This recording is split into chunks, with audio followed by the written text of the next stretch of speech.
بسم اللہ الرحمن الرحیم۔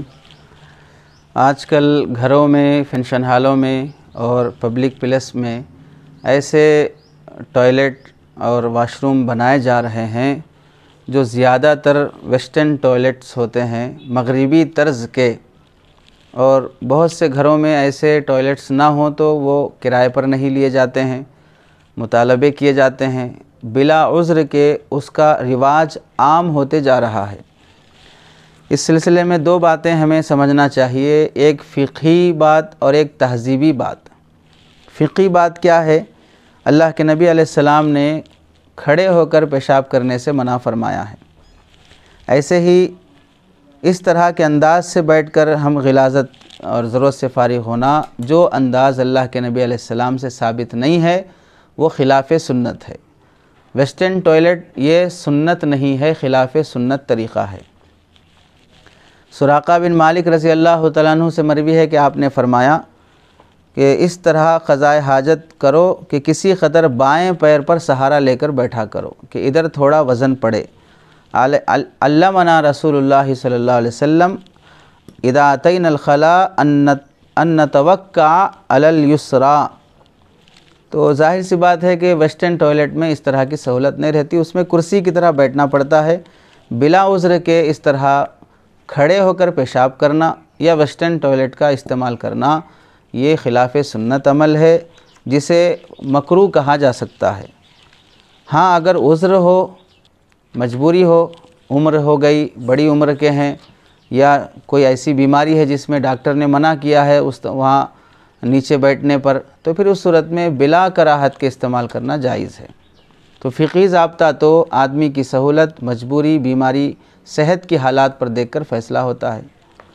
اگر مجبوری ہو تو کھڑے ہو کر بھی پیشاب کرنے کی اجازت ہے، اس سے بھی منع نہیں ہے، لیکن بلا عذر کے اس طرح کھڑے ہو کر پیشاب کرنا، جیسے فنکشن ہالوں میں آج کل جو پیشاب خانے بنائے جا رہے ہیں سب کھڑے ہو کر کرنے کے ہیں، بد تہذیبی کے، مسلمانوں کے دائرے میں ہیں، پھر بھی ان لوگوں کو اپنی تہذیب کا کوئی خیال نہیں ہے۔ تو قانونی بات تو یہ ہے کہ بلا عذر خلاف سنت طریقے سے بھی قضائے حاجت کرنے سے آدمی کو بچنا چاہیے۔ اور تہذیبی اعتبار سے ایک بات، اخلاقی اعتبار سے ہمیں سمجھنا چاہیے کہ ہم کوئی ایسی گری ہوئی قوم نہیں ہیں جس کے پاس زندگی گزارنے کے کوئی سلیقے نہ ہوں۔ ہم ایسے بے حیثیت نہیں ہیں جنہیں جینے کا سلیقہ سکھانے کے لیے کسی دوسری قوم کے ہم بھکاری اور فقیر اور محتاج بننا پڑیں۔ ہمارے پیدائش سے لے کر مرنے تک کی تمام زندگی کے ہر کام کو ایک سلیقے کے ساتھ اللہ کے نبی نے ہمیں سکھایا ہے۔ جو دین، جو مذہب ہمارے جنم سے لے کر جنازے تک کے ہر کام کو سکھاتا ہو، ہمیں کسی اور قوم کے، کسی اور ملک کے یا مغرب اور یورپین کلچر کو دل لگانے کے لیے وہاں سے آئی ہوئی ہر کچرے کو اسے زمزم سمجھ کر یا جنت کا تحفہ سمجھ کر قبول ہونے کی اتنی گھٹیا سوچ رکھنے کی ضرورت نہیں ہے۔ جس گھر میں ویسٹرن ٹوائلٹ ہو اسے بڑا شاندار سمجھا جا رہا ہے، اور جس میں نہیں ہے اسے معمولی سمجھا جا رہا ہے۔ یہ حماقت ہے، یہ مرعوبیت ہے، اور یہ خلاف سنت طریقے پر جینے کو راضی کر لینا ہے، اور یہ کوئی تہذیب نہیں ہے، بد تہذیبی کو تہذیب کا نام دیا جا رہا ہے۔ اس میں طبی اعتبار سے بھی اگر دیکھا جائے، آدمی اس طرح سے بیٹھنے میں پوری حاجت ہوتی بھی نہیں ہے، یعنی غلاظت مکمل طریقے سے صاف بھی نہیں ہوتی ہے۔ بعض مرتبہ آدمی اس میں ایسا زور دینا پڑتا ہے اپنے جسم کو کہ اس سے بواسیر کی بیماری شروع ہو جاتی ہے، آنتوں کی بیماری شروع ہو جاتی ہے۔ آپ گوگل سرچ کر لیں، تحقیق کر لیں کہ آدمی کو مکمل طریقے سے قضائے حاجت کرنے میں کون سے انداز سے بیٹھنے میں اس کی صحت ہے۔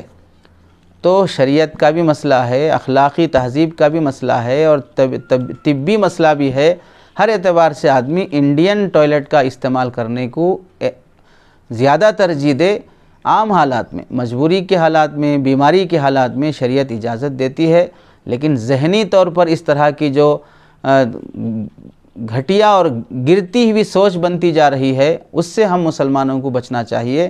اس لیے اس طرح کے ویسٹرن ٹوائلٹ بنانے کو یا اسے ترجیح دینے کو یا اس کے استعمال کو زیادہ ترقی سمجھنے سے بچنا چاہیے۔ جو طریقہ اللہ کے نبی نے ہمیں سکھایا، جس طریقے پر آپ نے اپنی زندگی گزاری ہے، اس کے اپنانے میں ہماری دنیا کی عافیت بھی ہے، آخرت کی کامیابی بھی ہے۔ اللہ ہمیں اس کی سمجھ اور اس پر عمل کی توفیق عطا فرمائے۔